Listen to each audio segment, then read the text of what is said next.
I have trauma from this game. Come here.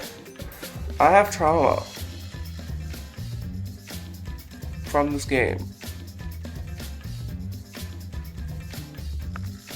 Hello everyone and welcome back to Danganronpa Antebellum Lockdown. Oh, when was the last time we played this?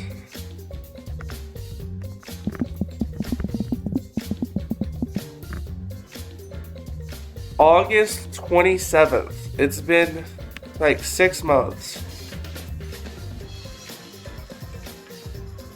since I completed chapter 1. And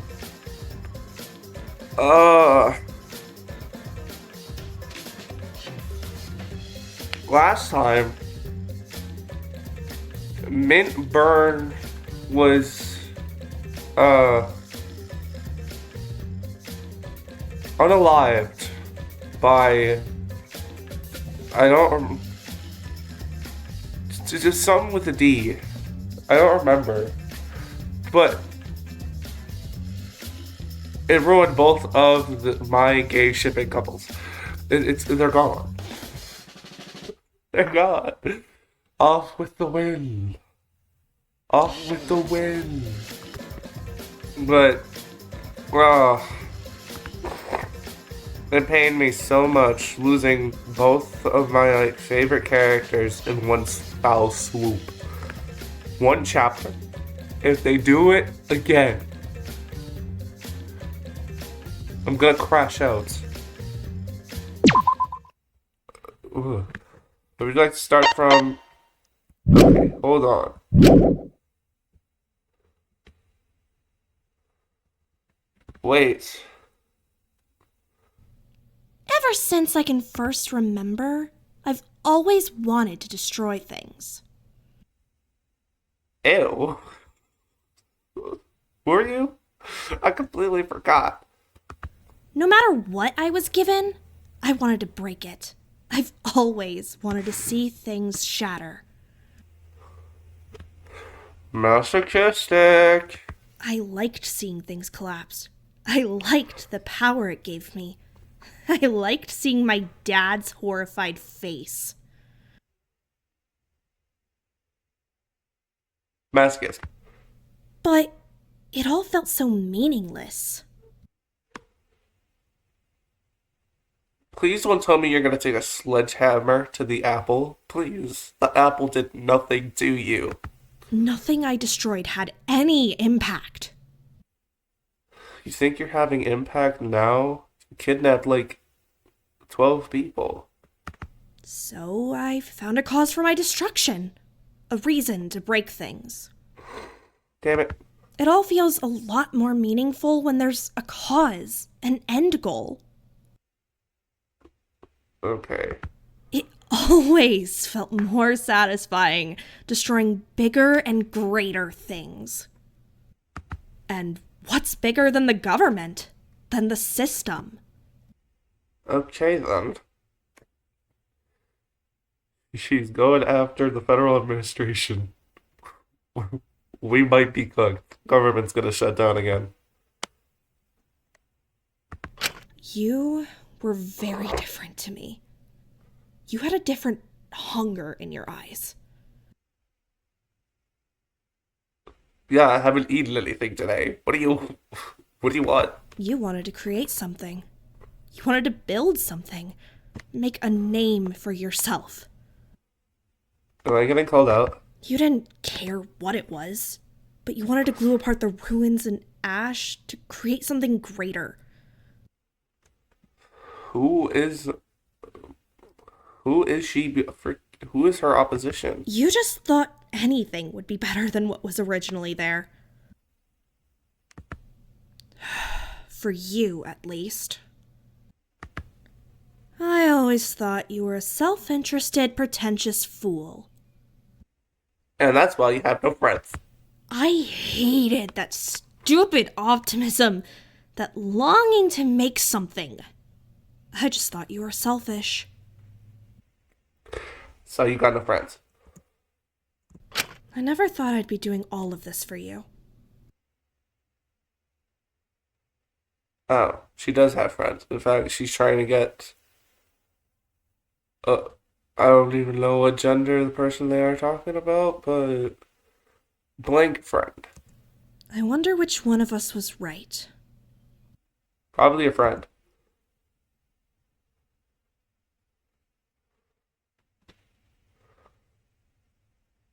What the hell? DNI.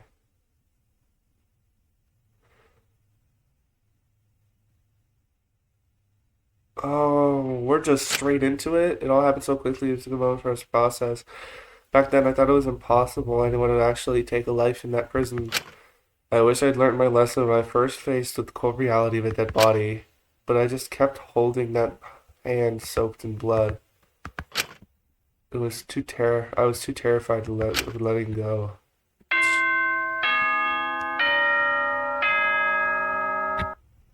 Sorry. Hey, Mananeka. A body has been discovered. What? No, we just started. We just started. What do you mean? After a certain amount of time, in which I suggest you investigate, the trial will begin. We just started. Good luck, prisoners. We just started. The Twitch chat in the background is freaking poggering.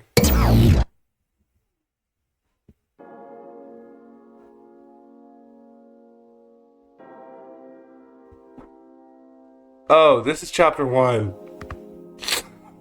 Give me a second. Goddamn game over here giving me Vietnam flashbacks like I didn't have enough of that in the first time. New game.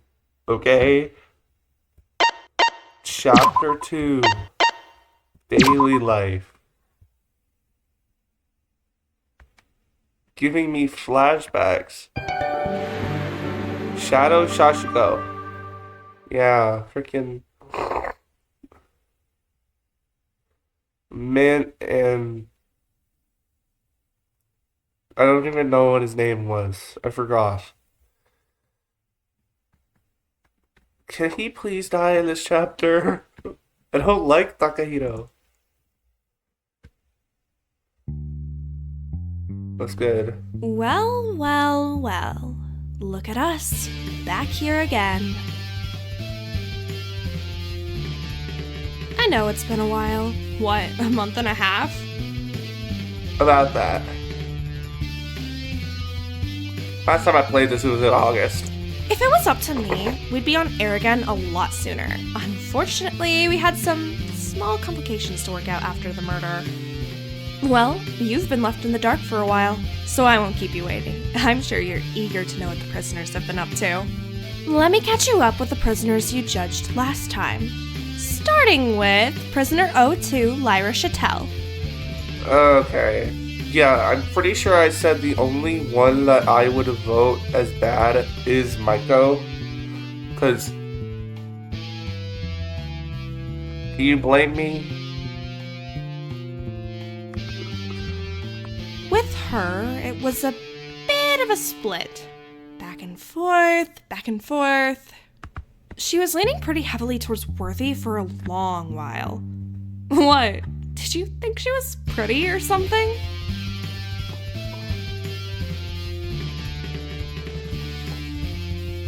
Or maybe you just wanted to encourage the cycle she was in. No, I'm not going to judge. Can you leave? All I'm saying is that if you voted her worthy, I'm sure she'd see it as you falling for her facade in the same way her victims did. But slowly over time, the votes seemed to shift. It looks like some of you started doing some thinking. Maybe you just wanted to uphold her wishes. Or maybe she just started pissing you off. Hey, Lyra's hilarious. Whatever the reason was, there was a major shift right near the end. I'm almost convinced there was something fishy afoot. But it's not my job to investigate that. Somebody definitely made alt accounts and just voted her the high hell. Oh, Eventually, she was pushed just barely into a corrupt vote with a close-cut 50.2%. Damn it. Holy shit, you were close to a 50-50, huh? I don't know what we would have done if she landed right in the middle.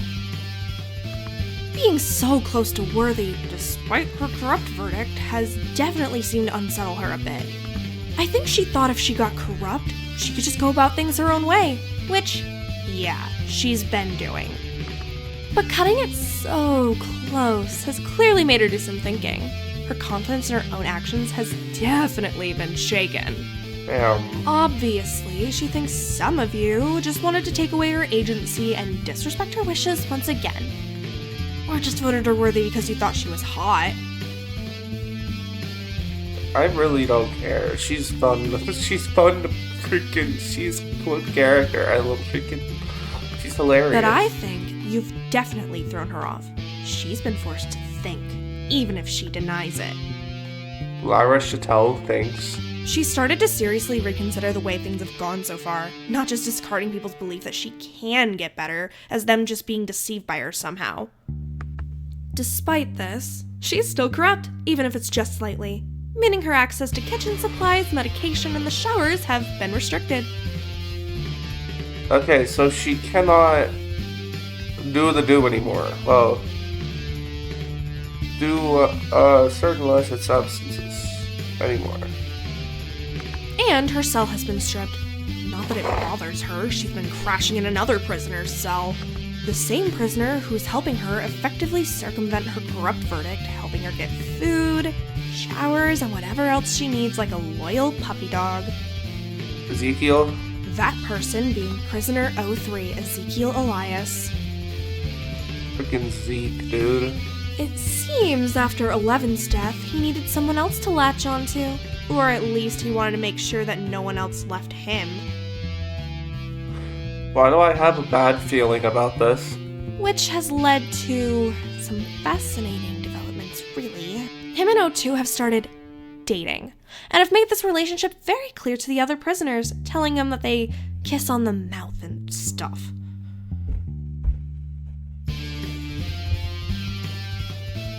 Too much information. I'm sure I don't even need to tell you how much this all pisses off Ismene. In light of what happened to prisoner 12, Lyra has become her favorite target. Oh my god. Ismene. I'm gonna bitch slap you.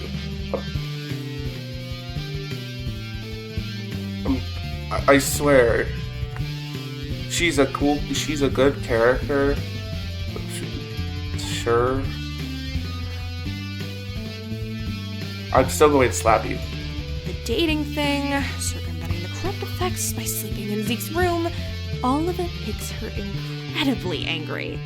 Although, as Zeke's always with Lyra, she almost never has a chance to teach her a lesson. If Ismene kills Lyra, I will crash out.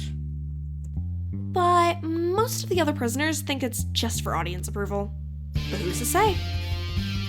I'd rather just move on from that whole dumpster fire and move on to our next prisoner. Prisoner 04, Takika Uchiyama. Oh no, don't. Did y'all? Of course. It seems our youngest prisoner struck a nerve with you all. As soon as the votes dropped, she almost immediately got corrupt, with her verdict steadily balancing out and eventually landing on 51% corrupt. Damn, y'all are ruthless. What? Did it hit a little too close to home? I mean, I don't really know how much you can judge her sending her fan base to harass people when you actively vote to make people's lives worse, but I guess you can say it's totally different. Well, whatever you need to say to make yourself feel better about it. Takiko tried for a while. She really did. She kept talking to the cameras, kept trying to cheer up your days, kept trying to help others. But after her verdict came in, something changed. She still looks at the cameras, but she's completely silent. She just stares. I think she feels betrayed. Oh no. But she always knew this was going to happen. There's been a shift in her behavior overall. Having such restricted access to basic amenities has been exhausting. She barely has the emotional energy to help the other prisoners anymore. Not that it matters much. Most of them have completely discarded her. Oh. If Fu wasn't locked away in his cell, he might try to help, but I don't think she'd accept it. Sure, Santil still tries her best to be friends with Takiko. She says she doesn't blame Takiko for her crime. Santil seems to say a lot of things, is what I'm noticing. But naturally, they are spending less time with Takiko than they were before. After all, Takiko needs to spend a lot of the day finding someone to help them eat and stuff. But Takiko getting corrupt has made Santil rethink how harsh they were with Taka. Just a little bit. Nothing crazy. Please, be harsher. Be harsher on Taka, please. I suppose some of you will see that as a win though, won't you? No. Well, I'm sure you'll also be delighted to know that despite Ismene being mostly preoccupied with Lyra, Takiko wasn't entirely spared. Okay, Ismene is number one op. It's nowhere near as crazy as Ismene has gotten with other prisoners. Dracul's death in the incident with Prisoner 12 has dampened her a little bit, but Takiko got that sweet, sweet lesson you wanted her to get. A few times, Ismene left any food Takiko didn't eat in Takiko's empty cell, believing Takiko hasn't a right to be wasteful when she's getting help from others, leaving Takiko to clean it all up before it rots. Which was pretty cruel, considering the corrupt verdict made Takiko lose almost all her appetite, so she's not been eating a lot. Oh no. She's become pretty withdrawn overall. I'm not certain she's the biggest fan of you anymore. She's not too keen on being placed on the same level as Lyra and Maiko. There hasn't been any positive improvements in her behavior. If you were hoping to teach her a lesson or whatever, I don't know what you were expecting. All she's got is her views on the world confirmed, discarded by the other prisoners now that she's no longer useful, and an empty cell full of rotten food. Although, unlike Lyra, Ismene has almost completely stopped harassing her after the incident with Prisoner 12. What incident? I keep alluding to that incident. How about we move on to it? Although I'm sure you already guessed some of the details. Daniel. Molly Yuzuki, who you judged as corrupt by a whopping 78.5%. Damn! Jesus Christ!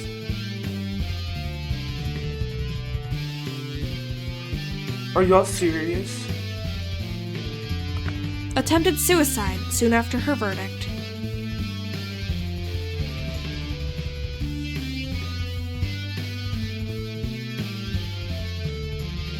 What?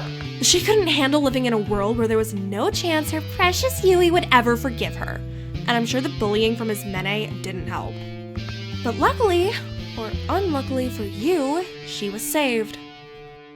Alora stepped in and provided Molly with medical attention, keeping her alive. Since then, a few policies have been put in place by Alora. Everyone will continue to call her Maiko instead of Molly, as she Doesn't want to be seen by her old name. and no one is allowed to mention Molly's crime to her or discuss it. Everyone is to treat her with kindness and care until she's ready to talk about it or whatever. Bro, this entire thing is a My Little Pony episode.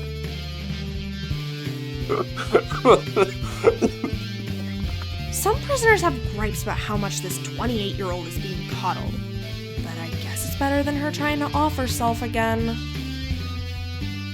Not true. It certainly made Ismene back off. She seems shaken by the incident. Oh. And one prisoner in particular has taken her under his wing. But I'm sure you'll see who exactly that is soon. Either way, I think that catches you up on what you've missed. Things are kind of going to shit, huh?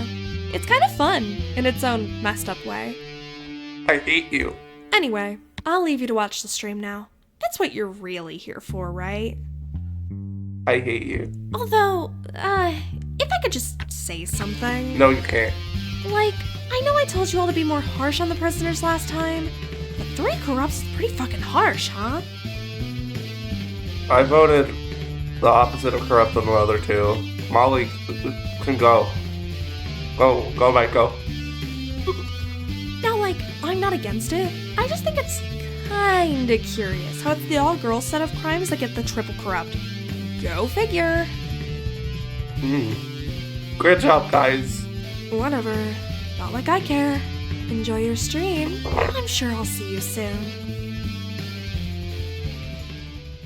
Lyra, get away from him. He's mine. I'll be the first person to admit I didn't handle Dracul and Min's deaths the greatest. I did it the worst. I was on my knees with my hand behind my head. I had it the worst. Even if I hadn't known them for all that long, their absence was unbearable. So, save for spending a lot of time with Izumene, I'd spent a majority of my time cooped up in my cell. Admittedly, I was scared of getting killed. Others like Dr. Linius and Taka had taken the tragedy of it all in stride, and used it as motivation to push forward with working on escape plans. But I wasn't as strong as that. Perhaps I was just a coward. Yet, something had changed recently. Michael's attempt was a very harsh wake-up call. Seeing her like that in the infirmary, it all felt far too familiar. Maybe it was just me selfishly trying to make up for past mistakes, but I never wanted to lose someone like that ever again. Welcome to Danganronpa. That's why these past few weeks. Maiko. Oh, okay, I have to read stuff still. I forgot. Are you done yet? Or do you need me to come in and turn on the water again? No, I'm all good. Just trying to get off my hair. I'll be out in a second. I'd found myself doing whatever I could to support Maiko. Alright, take your time. Of course, everyone was keeping an eye on her after the attempt. But I found myself almost constantly around her. Which meant she'd gotten quite attached to me. Not great. Phew. Huh, I guess you were right. I do feel a lot better after showering. Told you so. I know it can be... I can't read. I know it can seem like a big task after a few weeks of not, but when you get in there, it's really not that bad. I know. It's just hard getting the energy. I guess I just build it up to be this whole big thing in my mind.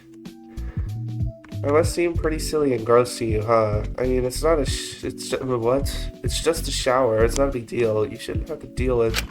It's not about if I should or shouldn't, Maya. I'm doing this because I want to help you. You shouldn't waste all of this kindness on someone like me. I won't. Goodbye. Really, it's not a waste. Still, I'll try not to be so stubborn about staying in my cell next time. This must have been really annoying. What time is it now anyway? It's about 1 p.m. Really? Oh jeez. Is something wrong with that? It's just... never mind. I'm just being silly and stupid like usual. Maiko, what's up? It takes a shower at 1 p.m. You must have been trying to drag me out of the cell forever. I can't read. I should really just be normal about this. Hey now, you got up before midday. If you ask me, that's a major improvement. You should focus on that. I guess, but I feel like anyone can do that. We were interrupted by a pair of voices echoing down the hall, headed in our direction. Okay, it's Lara and Zeke. Lara still looks fine. Oh my god, slow down. Jesus, it's still so early. Come on, Zeke. Oh, wah.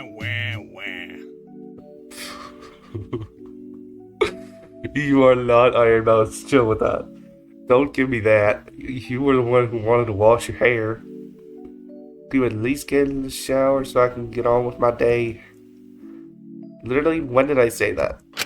Last night. You did your whole Zeke. If I don't wash my hair tomorrow, I'm gonna actually literally MS. I swear to God. Me. Yeah. Huh. That does sound like me. If we don't do this now, you're gonna bitch about it all day and get all pissy and everything just because your hair is slightly greasy. Oh, you know me so well. Oh, Jesus. If either of them die, I'm gonna crash. Too well, if you ask me. Yeah, whatever. I'll only take 10. Don't you worry, princess. What? Shit the hell? Only Mint gets to call it God. Good afternoon, you two. Oh my god, it's your favorite person. I thought this morning couldn't get any better. When the verdicts came out, these two had seemingly been stuck to each other's side. Much to his many annoyance, Zeke was letting Lyra sleep in his cell and was basically doing whatever she wanted. Through him, she could circumvent almost any downside her verdict gave her. Which is probably why she didn't seem all that bothered by her verdict. More relieved than anything. It was almost as though it just confirmed all her beliefs about herself and gave her free rein to continue being the bad person she saw herself as without having to think too hard about anything. Or at least, I think that's what she wanted us to think. Oh, it's afternoon, not morning. Okay, well, we just woke up, so it's morning to us. Right, okay, whatever you say. You two done in the showers, or are you still going? Cause I don't mind waiting, you're good. Oh, no, Maiko's just finished, you're good. Sweet, I'll call you when I need to turn on the water, Z. Yeah, whatever. I slipped to the shower room, leaving Zeke standing outside of it. Did I say schlower?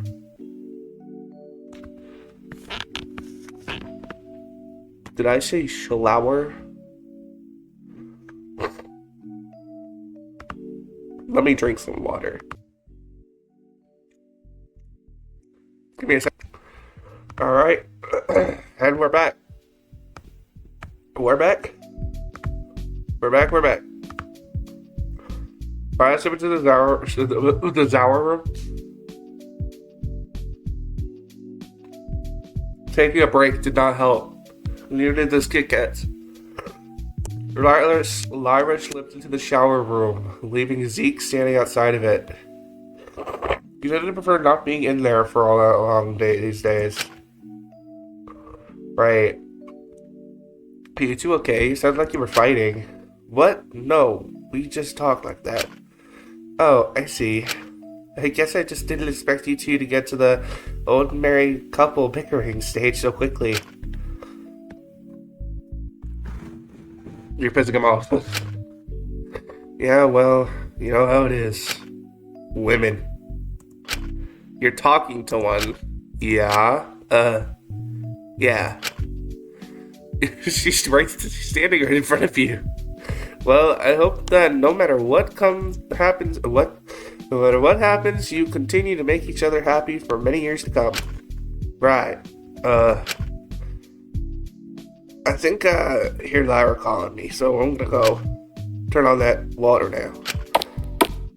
You quickly seemed to quickly slink away into the shower room with Lyra.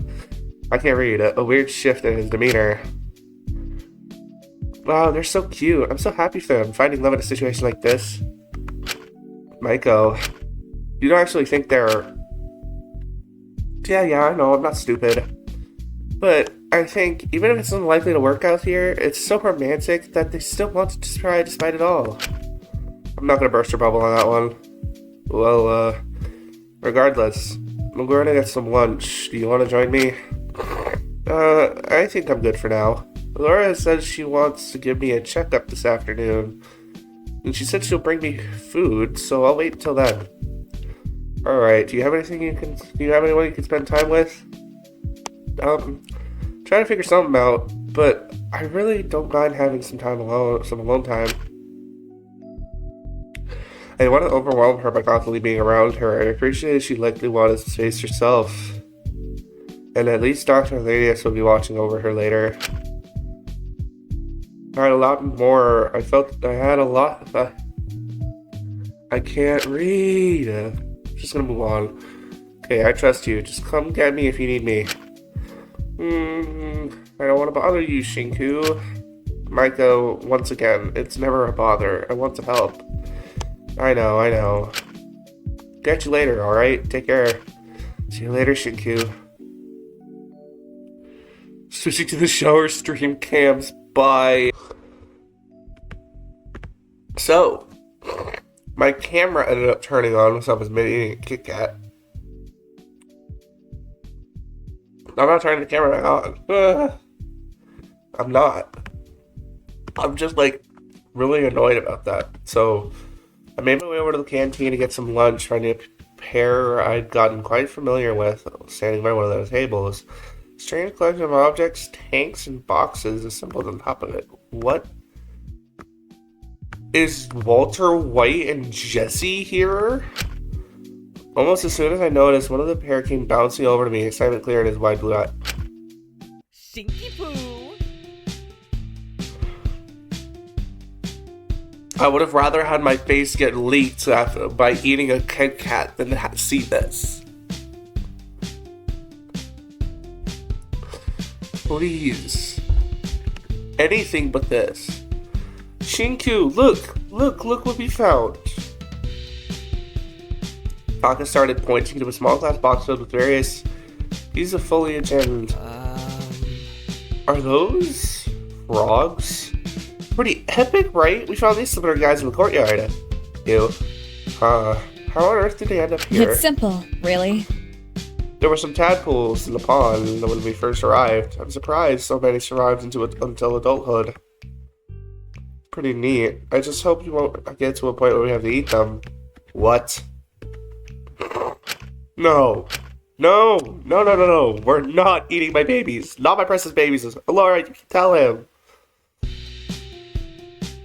Blood really thinks Shinku is Eclipsa. What are we talking about? Blood is really like freaking the Magic Council. Accusing me of eating babies. Leave me alone. No one is going to eat the frogs. You're fine. Well then, why are you keeping them? It's simple, really. With a little bit of effort, they could assist me in mapping out the sewage systems in the prison.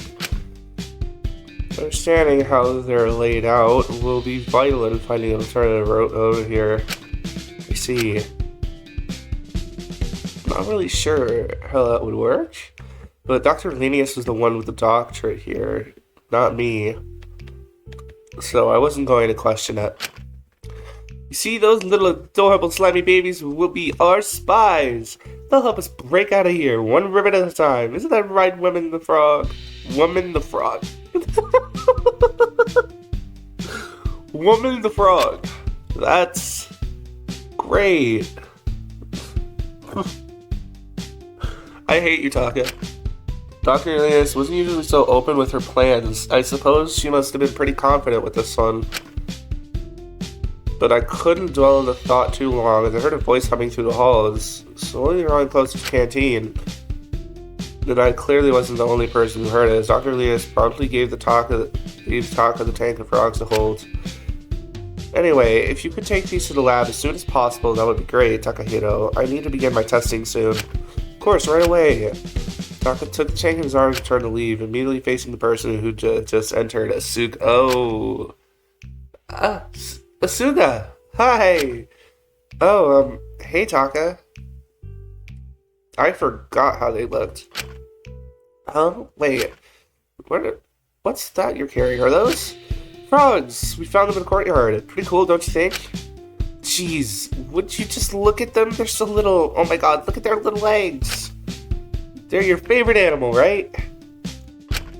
Duh, how can anyone hate them? I mean, look at their big ol' eyes. Remember back in Hope's Peak? We used to sneak into the science labs all the time with the guys that you were filming some sort of segment for your show. We kept on wondering where all the frogs for the section kept disappearing to. It's a wonder they never caught us freeing them. They probably just got caught again. Guess we made quite the team, huh? We did have a lot of fun back then, didn't we? And you were always on board with making sure they didn't get hurt. I always felt bad releasing him into the wild, though. I mean, it was probably best. But I wish I could have taken him back to the troop and taken care of him. Well, if you'd like, Laura says we have to keep breeding them to make sure we have enough, so maybe we could take care of them together? Nah, that's a no. Asuka looked away from the frogs for a brief moment and Taka blinked for a moment before a small smile colored on the corner of her lips. Sure, why not? Really? I mean, haha, that's great. That's so, I mean, you're great. I mean, frogs. Yeah, frogs? I hate Taka, dude. I hate it so much. I have to take them to the lab first, but after that, you wouldn't mind if I put them in your cell? Just because mine is kind of empty right now, it's certainly no place to raise frogs. Not to mention it would be awful if his Mene did something to them, so only if you don't mind, that is. I don't have an issue with it. I'd be happy to have the little guys. I'm so surprised that Fu stabbed her last time. Stabbed them last time. I apologize greatly.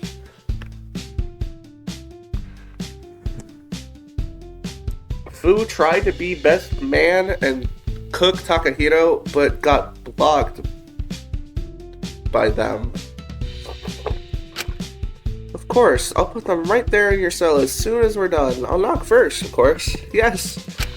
Cool. Well, I guess I'll see you later, Taka. I'm just gonna go check up on my washing real quick. See you later. Yes, please. Okay, goodbye. Have a good day. Enjoy your washing. I hope it's great. Sure. I hope it's great, too. Suga laughed awkwardly and walked away. Taka turned to watch them leaving with the biggest, stupidest smile on his face. Taka looked down at the cage of frogs and smiles. The same smile on his face. Woman the frog, you are getting the biggest, fattest worm when we get back to the lab. Mark my words. What? Taka giggled to himself and rushed out of the room, holding the frogs with glee. Can we get rid of him? I looked back at Dr. Elena and said a small little smile on her face. You did it on purpose, didn't you? Not quite sure what you mean, Kutsuki. There's no way those frogs have anything to do with any sort of escape plan. Of course not. To tell you the truth, I've already mapped out the sewage system out of this place. Currently trying to figure out the ventilation system. Taki here doesn't even know that, does he? You actually care about him quite a bit, don't you? Laura lit on his side, turning back to her remaining box of supplies. I care about reducing potential conflict in the prison, that's all. I meant it when I said I wanted to ensure no one else had to die. Oh, whatever you say. Right, that reminds me. I've put the schedule for who's watching Wang. It went up on the bulletin board in the hallway. And I put you on for this evening. I do hope that's okay. Great. I forgot his last name was Wang. Fine by me. You want me to bring him food as well? If you could, please do. Alright, will do. Good luck with the rest of your work day. I think your assistant might be a little occupied for a while. Thank you. Do stay safe. Bye, Takasuga. No. Grabbing a quick bite to eat, I went back in the hallway to go check the schedule Laura set up for the next few days. So, I've got the night watch today and the morning shift Thursday. Alright. What day is it?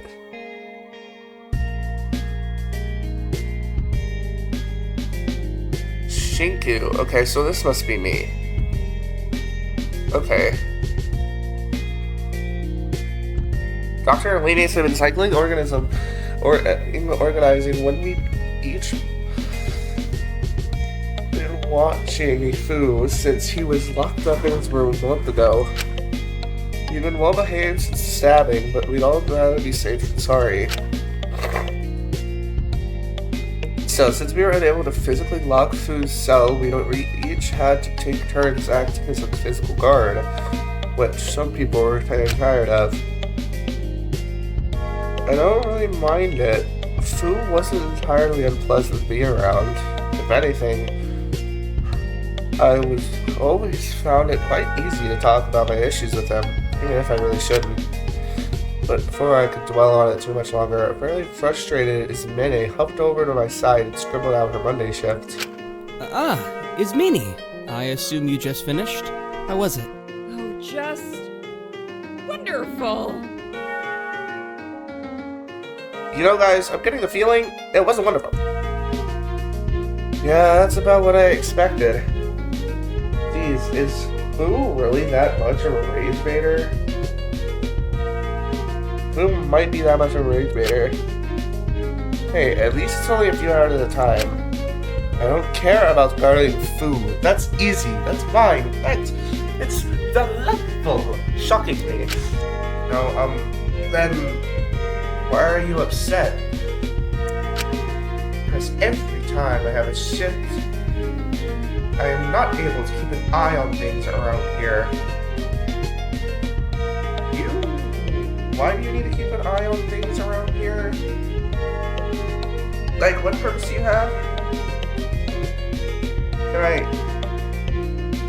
Can I have that question answered? Please? And some people take that as an opportunity to walk around this prison like they own the godforsaken place. I can practically hear her laughing at me.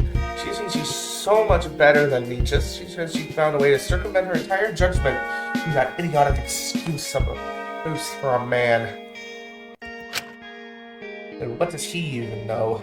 He's not going to help her at all in the long run. You saw what happened to the last person he tried to protect, and they think I'm so unreasonable for being so bothered by this? You are opposition.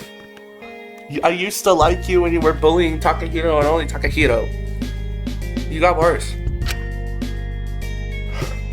We just keep letting her do whatever she wants and treating this game like a frat party that she'll either drink herself to death or get someone wrapped up in her reckless behavior and killed. Right. Well, as Mene had already entirely laid off Maiko after her attempt, she found herself a new target, Lyra. Not trying to be cruel or unreasonable, I just think that if she doesn't realize the gravity of her crime, if she doesn't think about it, then someone is going to get hurt. And yet I'm the crazy one. Me? Yes. You think I'm really reasonable, don't you, Shinku? Well, I mean, I get where you're coming from. Exactly. When I bring it up to them, it's suddenly all, Ismene, what's your damage? Why can't you just stay out of other people's lives? You left Taka and Maiko alone. Of course I left Maiko alone. I'm not insane. Christ. And at least Taka has already shown signs of improvement. Why would I keep harassing him when he's actually actively helping the group now? Do they think I'm stupid? I'm not stupid. And then I realize I found myself defending Takahiro of all people, and I'm starting to question how he even got to this point. Ugh, they just drive me crazy. I wish we could go back time and put her on the corrupt side. Maybe you just need to step back from it all? I don't trust what might happen if I take a step back. I can't just sit around and do nothing. Not after what happened to Mint. Not after what happened to...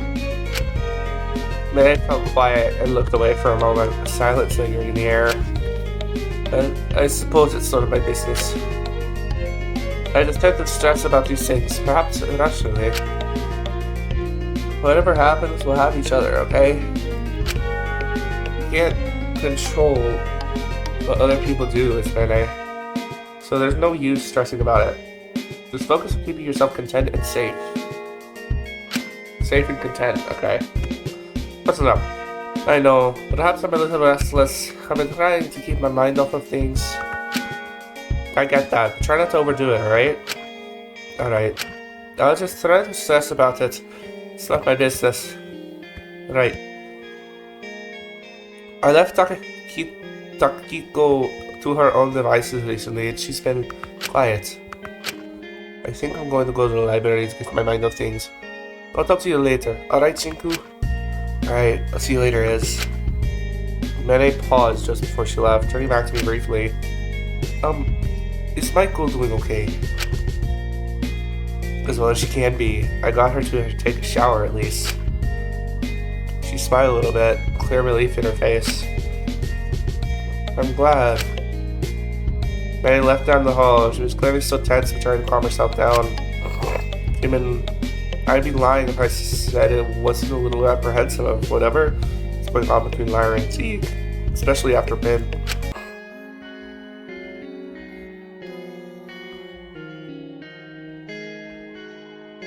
Hey, Takiko! No, out of everyone, I did see her free time events. She looks a lot more depressed in the free time event poster than she does here.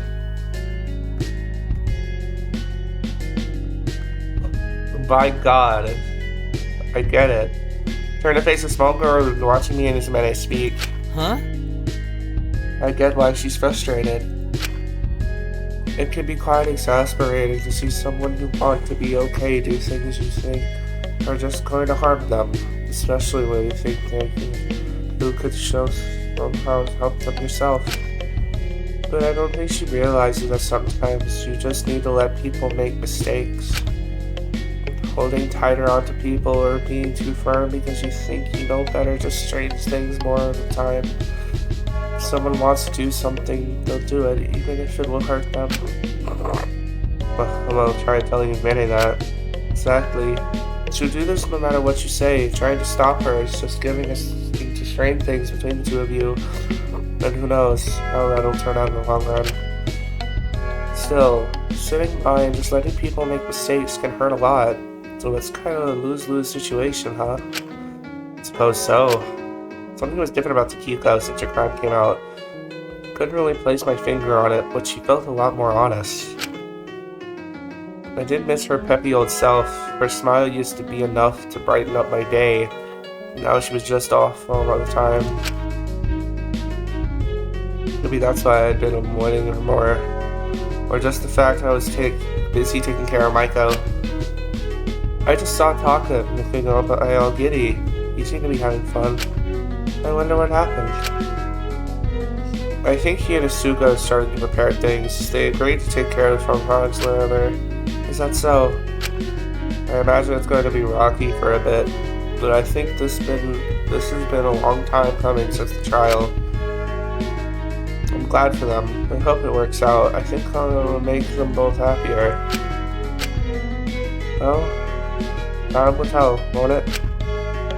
Kiko smiled slightly and walked past me to the canteen to presumably get some lunch. I really did hope Taka and Asuga would be able to prepare things. I knew it would take a while, but the fact they were able to talk to each other again was an amazing first step. I was glad to see others like Takiko and Dr. Elenius were rooting for them as well, even if it didn't work out in the end. Maybe seeing her friend so happy would help get Takiko out of whatever slump her corrupt verdict had on her end, help her get her appetite back.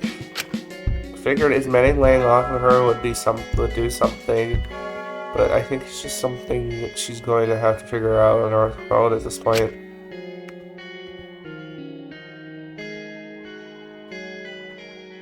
When I chatted with Takiko, I made my way to my cell. Something felt different in this prison recently. I felt like it was only so long until the cat started linking with us again.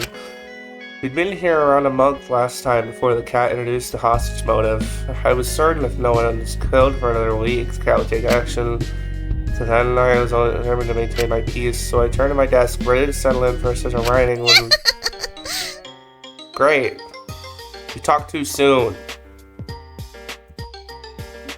Why do you always do this?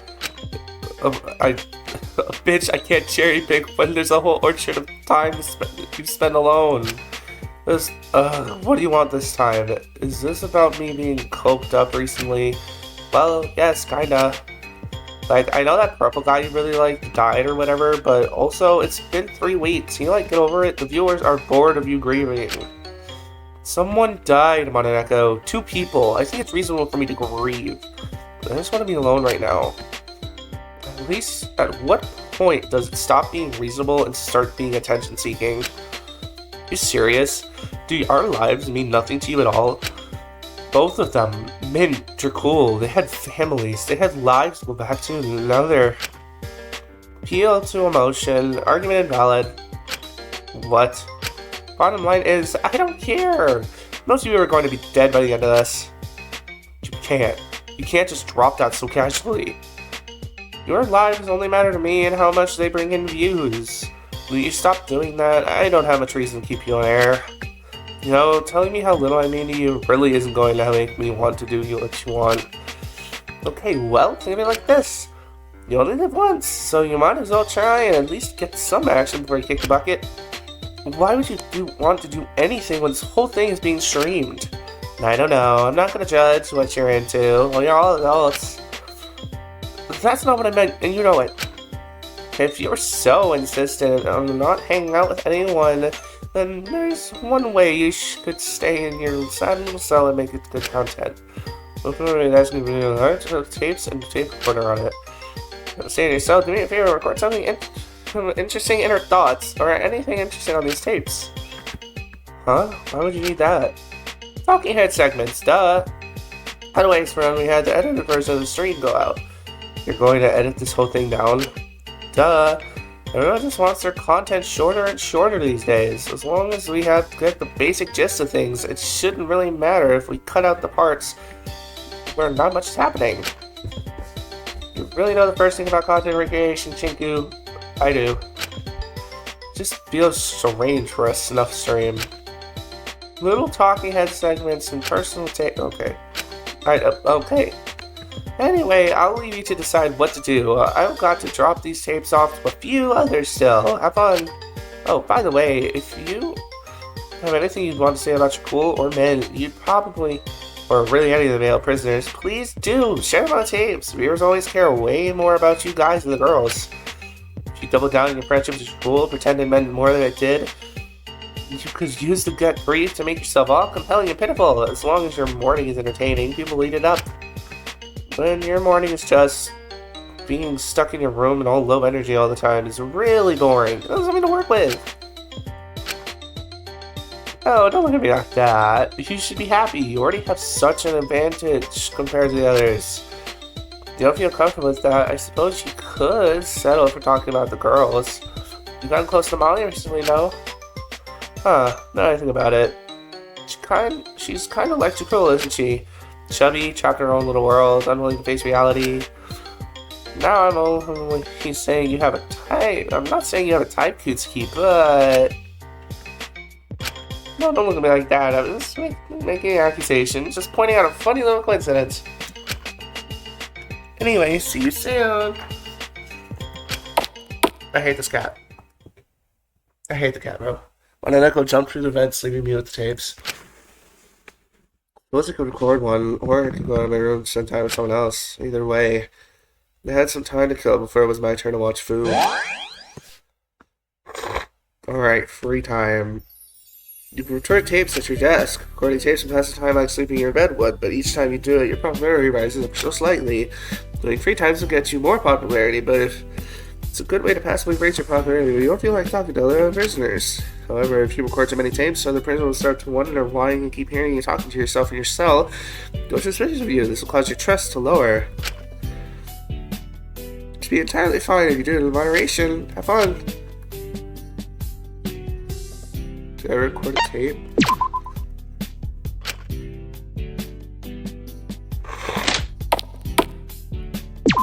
Okay, save.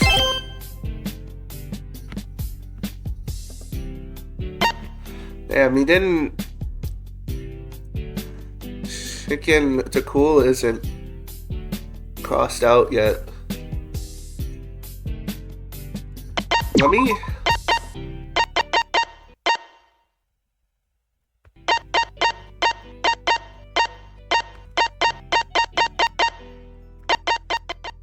Okay, how come the voice line volume is connected to the button volume?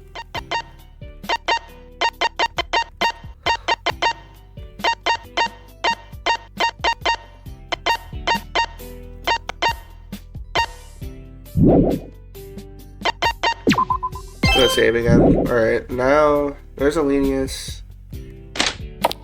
Let's see, who can we find? Who's that? Who are you? Burn it to 200 degrees. Why the hell is it telling me it's an angle instead of a temperature? Hi Zeke. What are you doing? Being an awesome kick-ass boyfriend to get my hot girlfriend who I kissed on the bath food. That's what. He's so gay, it's not even funny at this point. By struggling to turn on an oven. No, I totally can. I just need to figure out how far 200 degrees is. I think they mean degrees Celsius. What the hell do cells have to do with it?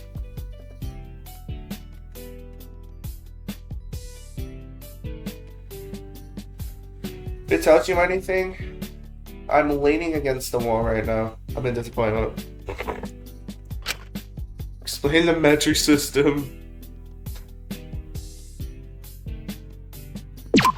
Well, you see, the recipe here usually likely use the metric system referring to cooking temperature. Yeah. So your stupid rant with Isabel. I deal with it by real practical skills here. But I don't need you to tell me how to play with fire, Sam.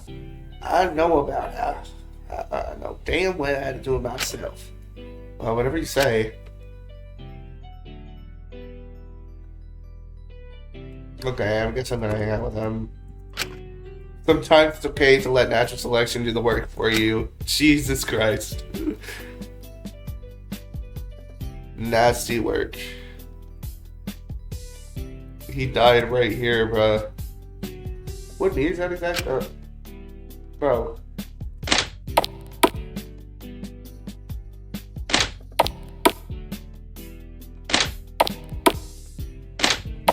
Anybody else? Jeez, this place is empty as heck.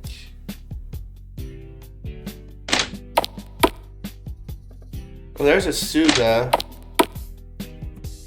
Should leave them to do their own thing. Man, Mint would be in here if he was alive. Sob. I miss him so much.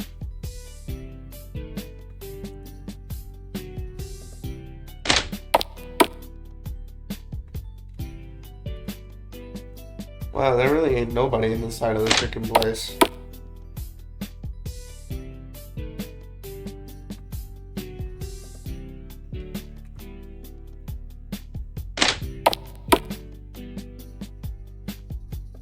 The only person... Oh, there were two people on this side. And it was a Suga and the other dude. Zeke.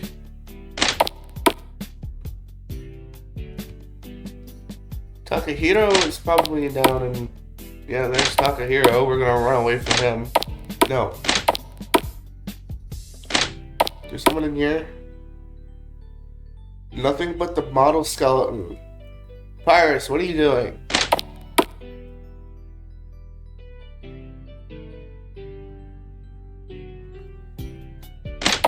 Lyra's probably in the showers. There's Ismene.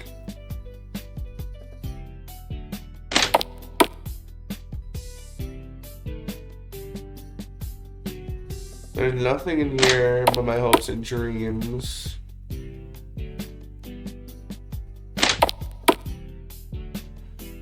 Okay, Maiko's in here waiting for Elenius. Speaking of, Elenius has a side quest, so that's why she's in the main area. Hold on. Let me go see what she wants. Ah, Kitsuki. Have you prepared for your watch tonight?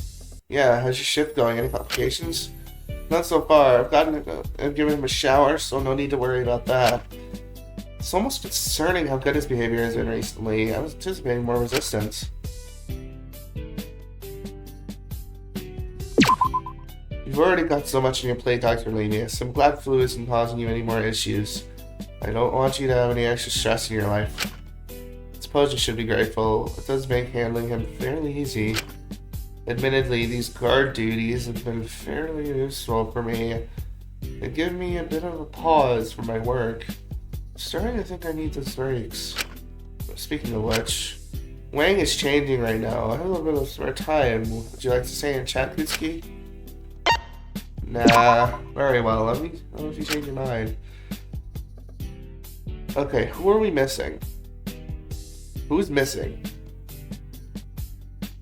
Lyra is in the showers. What's it?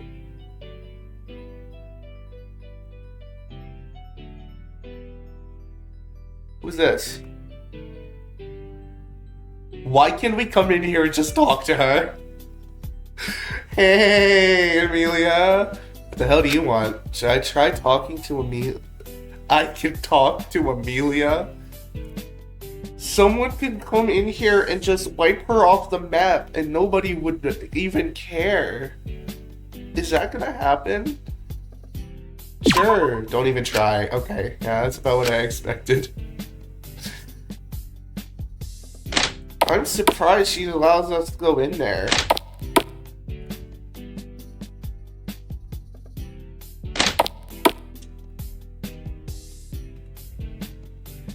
Lyra isn't in here? Oh, there she is. Oh, I should talk to her. Huh? What, you found me in here? Well, sorry to disappoint you, but I got done in the shower already. I know, chat.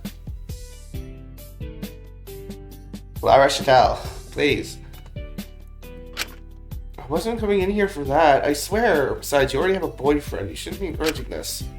I'm open to whatever. I doubt you even care all that much. I think he'd look for any sort of reason to beat me up. Yeah, he'd probably sweep the floor with you. Yikes. But I'm sure I hope he'd care, even if you guys' relationship is, 100% authentic. I don't know. Anyone would think otherwise. We literally kiss the mouth and stuff. Bro, too much information. Please. So it's purely physical. What? Oh, I hear about the stupid relationship with you kissing, which I'm yet to see, by the way. Why are you looking for it? Didn't know you were into that sort of stuff, Shinku. Kind of stuff. That's not the point I'm making. You know it. It sounds like you're jealous. I'm not. I'm just concerned. Well, it's not your life, is it? Besides, it's not like that. Not like you would understand. We've not even... Oh... Don't just drop that out of nowhere. Christ. What did you see, Lyra? I'm sorry for anything your material, but we're not that freaking shallow. Chill. To me, it just seems like you want his desperate for a hot girlfriend to get what you want out of him. God, you're such a freaking incel. Whoa, hey, I'm not. If you don't want to be called that, then stop acting like one. It's not like that. God, you haven't changed one bit since last week. Alright, me too. I just leave. Okay. Should probably leave her alone. I feel like I messed up. Yo, I'm messing up everything. Let's leave. I'm going to take a nap.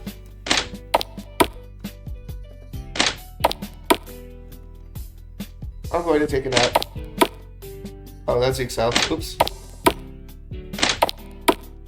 Let's let ourselves. Whoops. There we are. Should I rest for a while? Yes. Let's spend the next few hours taking a nap. Food cell. Food time, food time, food time.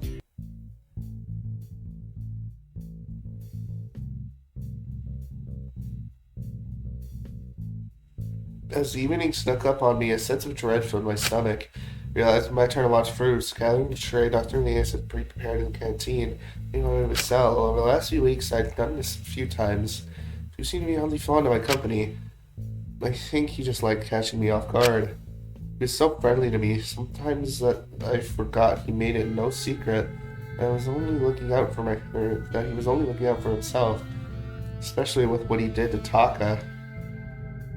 Taka deserves everything that comes to him. He deserves it. Still, who clearly had a soft spot for young girls, Takiko and Atsuga especially. Yo? Yo, chill? But he also seemed to have developed a soft spot for me.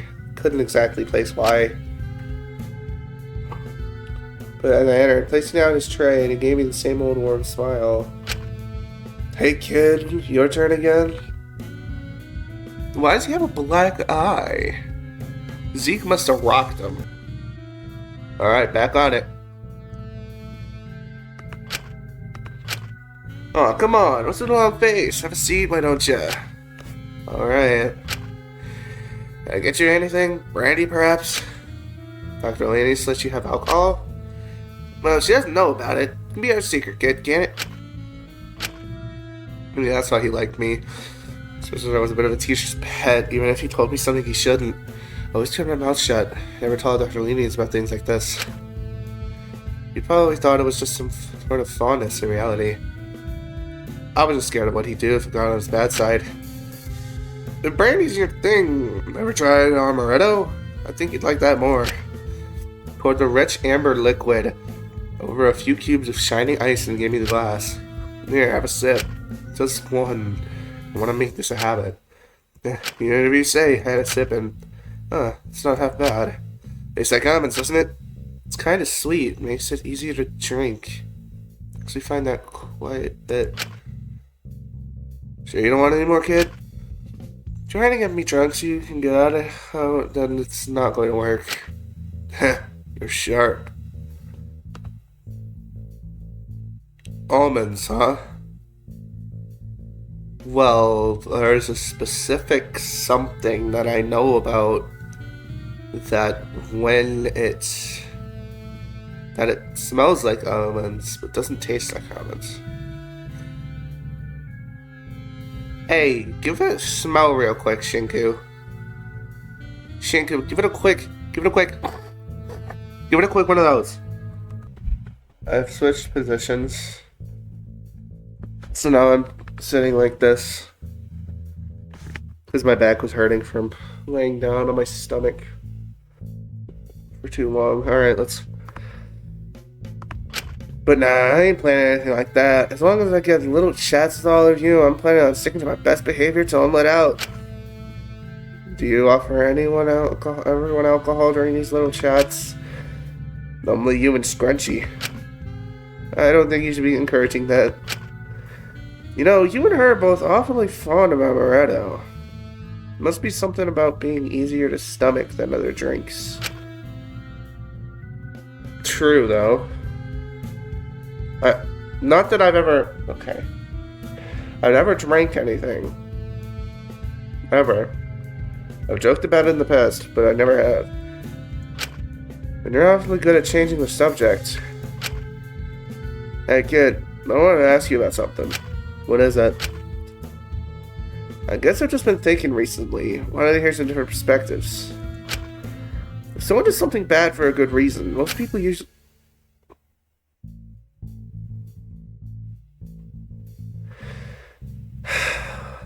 Now I'm going to turn my camera back off before I start getting ghost.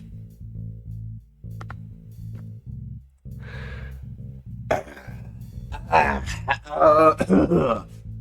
never had my camera on in the first place. I'm not doing a face reveal anytime soon, so... Trust. Well, it depends what it is. True, but almost no one is going to shame a starving child for stealing a loaf, are they? No, that would be ridiculous. Someone murders a PDF? That's just cleaning duty, isn't it? Suppose so. You're more likely to think the murder was justified in that case. But I would, if someone does the opposite. Someone does something good for a bad or selfish reason. Does that make the action less morally good? What do you mean? Well, if someone does something that helps improve a community or for the better, it does it purely for the fame or attention, as opposed to actually caring about the community they're advocating for. Doesn't it make what they did any less good? Once again, I think it depends. Depends on how good the action is and how bad the motivation was. I think it's a balance. Motivation could be worse than the good it has done. That makes sense. You're a big fan of non-answers, aren't you? Huh? Just an observation I made, kid. You don't got much conviction. It's never yes or no with you, is it? You always try to find a nice, comfortable stance in the middle, as if you're scared of certainty would lead to backlash. It's almost like taking a firm stance in the past hasn't gone well for you. Oh no. Haha, you don't need to get so tense, kid. I'm just an old man spitballing. Relax. No. I don't know why someone who's so open about being morally bankrupt is so intent on talking about moral dilemmas. Why does it matter to you? No, it's just making conversation, kid. Anything wrong with that? No. No, there isn't. You had me worried for a moment there, kid.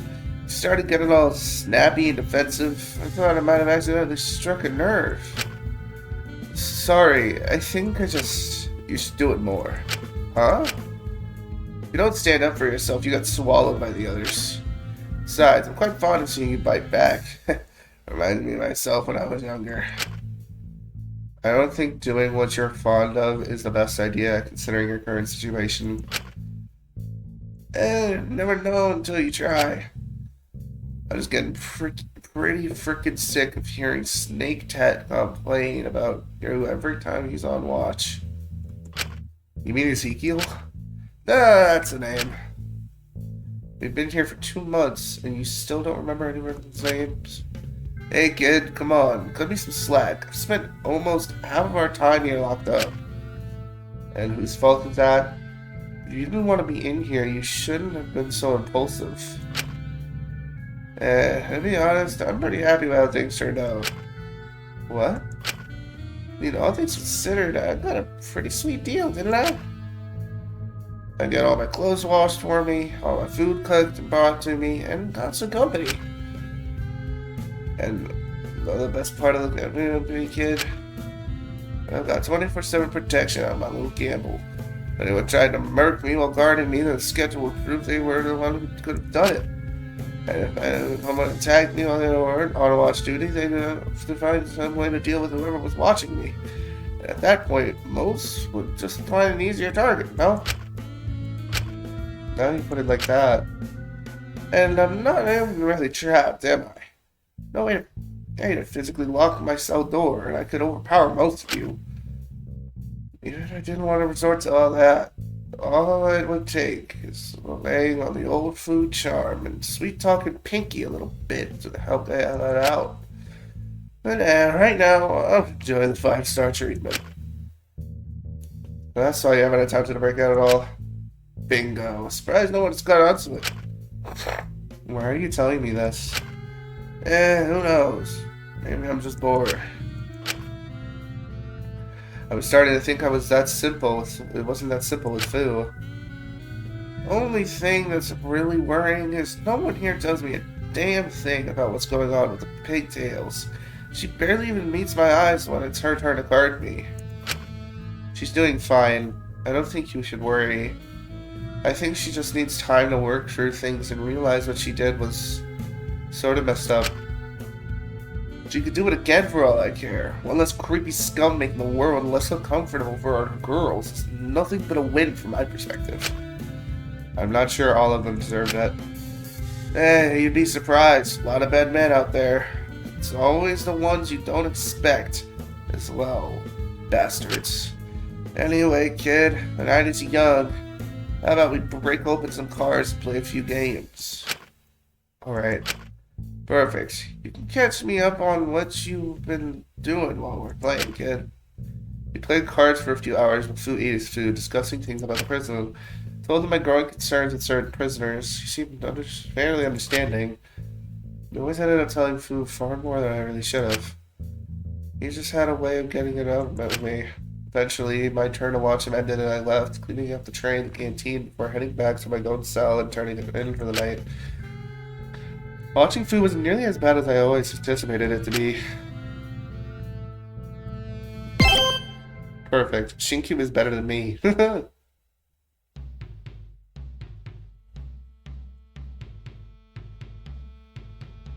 I found myself sleeping in a little due to the night I'd had prior. washing over food, but I hadn't gotten to bed until a little later than I typically would, so I was a little tired. I was looking up my strange knocking on the door. I wonder what it could be at this time of day. I approached the door to see someone I didn't expect.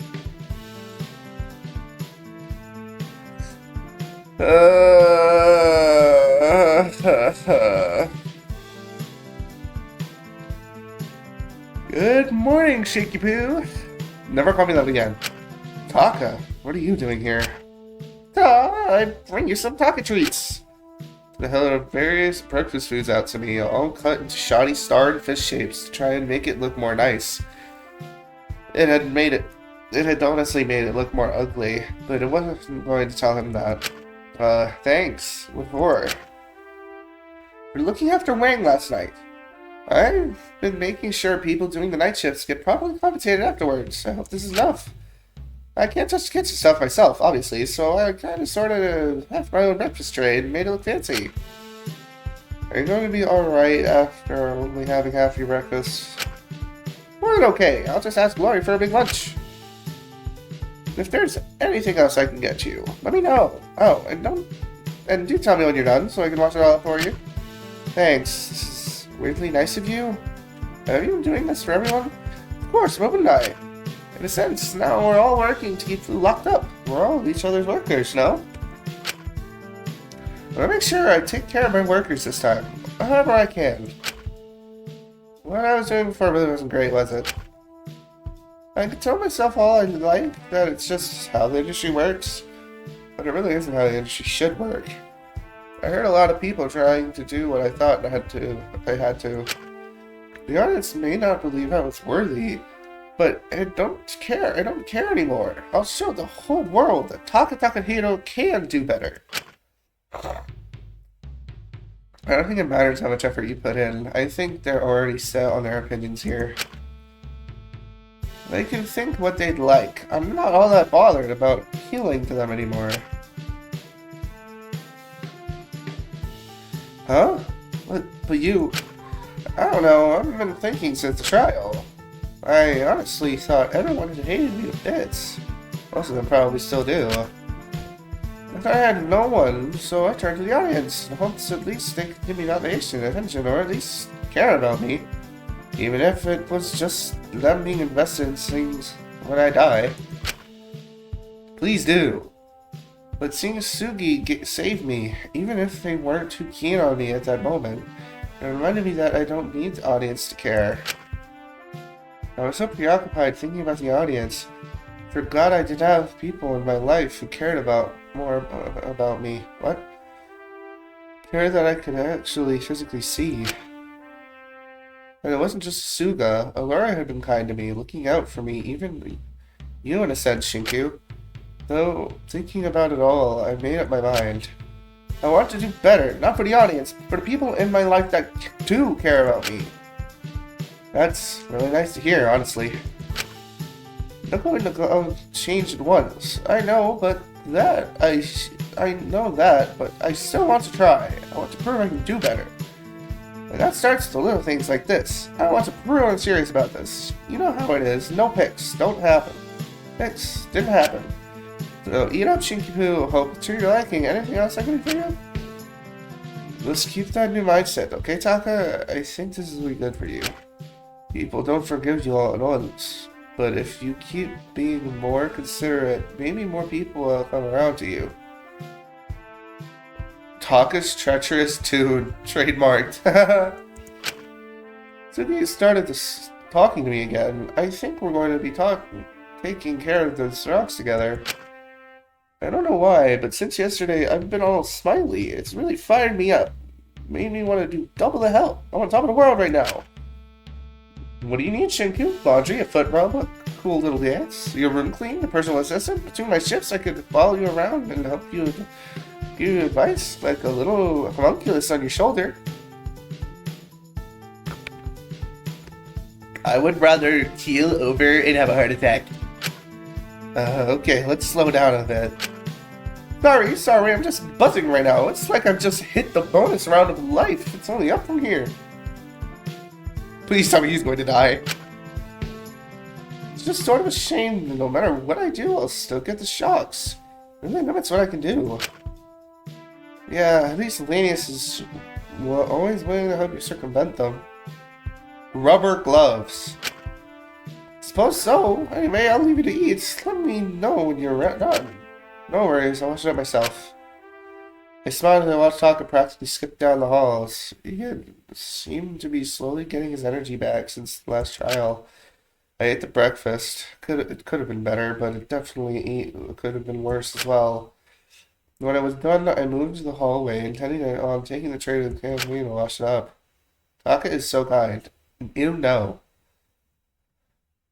But I paused, seeing a certain door in the hallway that had recently been unlocked. Taka was able to prove he could change. He could do better. Something I found when I stepped into the office. Who said I could have big stains? Oh, Arson is a girl's best friend. Best song in the whole game. Okay, Warden, I have a question. What?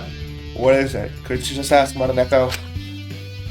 The audience votes someone as corrupt. If they prove themselves as being able to redeem themselves despite that, will you revoke all the concerns of being corrupt? What? The result of the word was the empty tray. Taka had apparently been trying his best to take care of everyone, giving those who watch over Fu, helping Dr. Lenius. He's trying to make amends for his crime. If he keeps this up, what would be the point of continuing to punish him if he's corrupt? Are you serious? Yeah, I didn't think he'd ever change, but it seems like he's really trying hard. He took the food that another prisoner prepared for him and gave it to you. That's hardly any work on his part. How the hell is that changing? You can't deny that he's putting in the bare minimum because he got stabbed and doesn't want to die. That's all there is to it.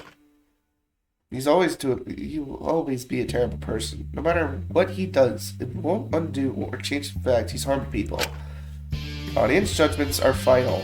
If they don't think you can change, if they want to punish you, then that's the end of it. I wouldn't overrule a verdict and name a worthy prisoner as corrupt just because they're not acting perfectly. If I did that, the votes would lose all value. But the votes aren't fair. They're not rational. Well, if you don't want to believe them, you don't have to. You can be as delusional as you want to be out there. Just don't bring in you being guilt-tripped and manipulated by the corrupt prisoners into my office and make it my problem. I just thought, you don't have any power here, accept it. Don't you have better things to do than bother me? Quite frankly, the last prisoner I got to see. What do you have against me anyway? Don't act like you don't know. No, you mind getting out of my office? Go wrong and talk to someone for once or something. I don't know, just don't come in here again and treat my office like the feedback or suggestions room. It's not. Alright, I get it, I'm leaving. I let out a sigh and left the office, moving to the canteen to clean a breakfast tray, pondering what I should spend the morning doing. Becca was busy on her watch duty today, so I didn't have to worry about her. Before I knew it, my legs practically started moving on their own. It had been becoming my routine to spend my mornings where they were taking me. Found myself once again in the courtyard. It had become something of a habit since the last trial. Ascending corruption. The bodies had been buried here. What? What about the bodies? I didn't get to read that. Oh, that's a grave. That was a heavy day. Some shallow words were exchanged about how at least now the bodies would help the plants here grow. But we all knew that didn't matter. The plants would have grown regardless. I guess watering the seeds of our grief with sweet honey made it easier to stomach. It stunted their growth. Flowers had already been placed on Mint's grave before I got there. Messily uprooted pink blossoms. Their roots were desperately clutching the dirt, which they had once belonged to. Kneel down and quickly add my own small blue forget-me-nots. Oh, forget-me-nots are a real flower? I thought they were only in Cult of the Lamb. I'm dumb. Man, I'm so sorry. What did I even have to apologize for? I wasn't sure. I just always felt the need to. Not to lie. I know deep down I was apologizing for what I was apologizing for as I turned away from his grave after a moment of thought. Instead of moving at the less well-maintained grave slightly off to the side, Mint's loss had been felt throughout the prison. His courtyard became more overgrown and wild. His absence became more notable. No one could deny something big was taken from us. And yet, once more, I knelt down and placed flowers on Jacool's grave regardless. I had no words as I sat there by the grave, a lingering guilt swelling in my chest. If I hadn't stepped outside, he wouldn't have had the opportunity to slip the poison in the mask. Someone else would have done something. Sure, someone would still be dead, but Mint would still be here. He'd still be here. If I just kept a closer eye on Jacool, he's so clinging to me. I could have saved him from his own cowardice. Who am I kidding? What could I have done? He was the one who chose to kill in the first place. He'd have done it eventually, even if I hadn't slipped out. It was all his choice, so why am I stuck on the what ifs? Why do I miss him so much? Damn. Me and Jacool have a love-hate relationship.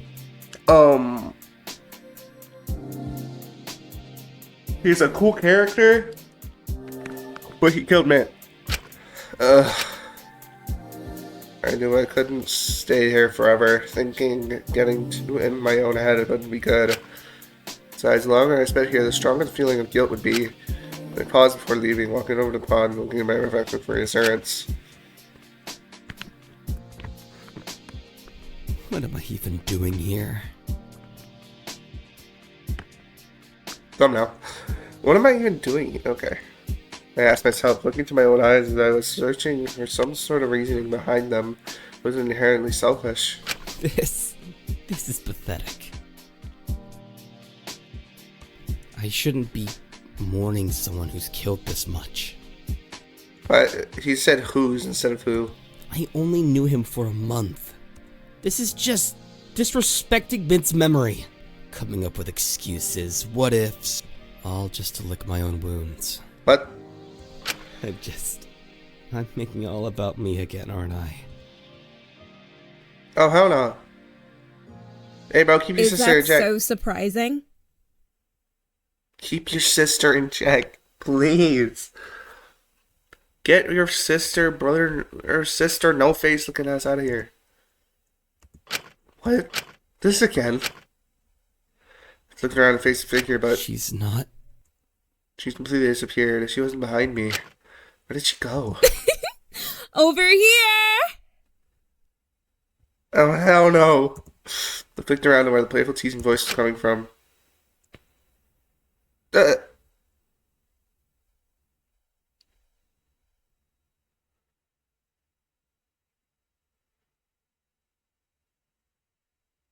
She's walking on water. She's Jesus. Oh, I see her standing on top of water. How is that even possible? It's you. Why do you keep doing this? Who are you? The figure just stood and smiled at me, letting out a small giggle. No. What are you? It tilted its head for a second before turning around. Wait! Don't! Come back! Catch me if you can! The figure hopped a few floaty steps in the pond before sinking into it, leaving a trail of ripples, and perhaps without thinking I'd go in after it. I'm drowning. Bitch, I'm drowning. Help! Finding myself sinking deeper and deeper into the inky black world once more. Can somebody save me?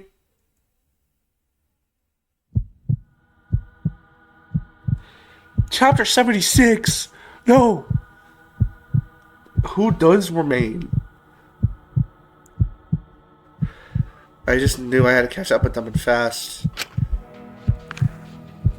Oh, what the heck?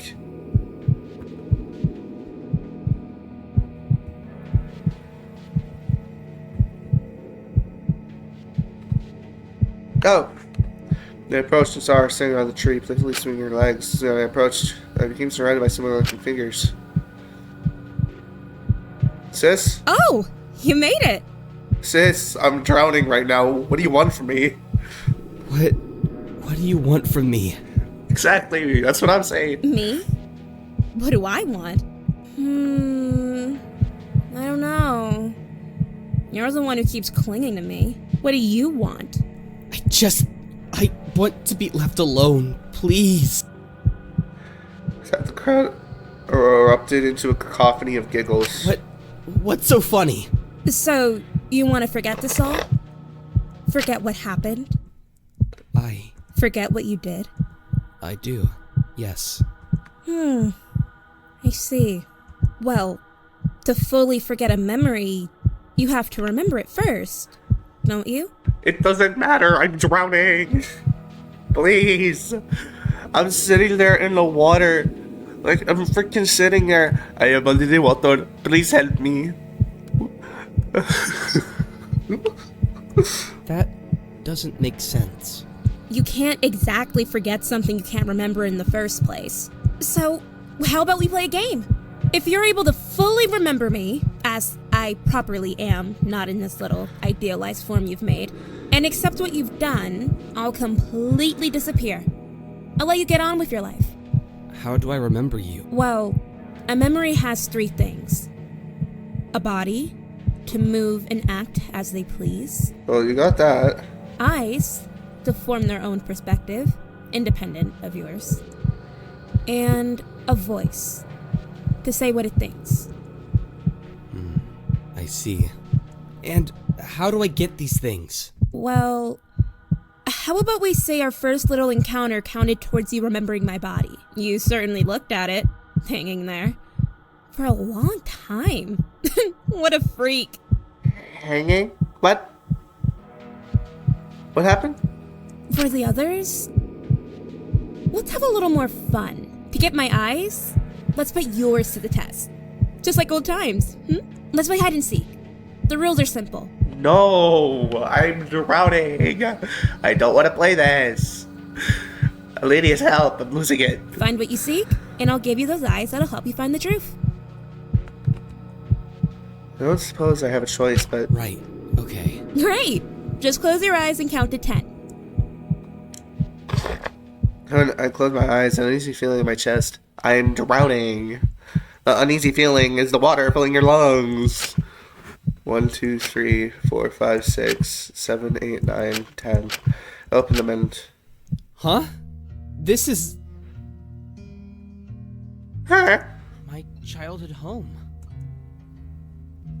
I should start looking.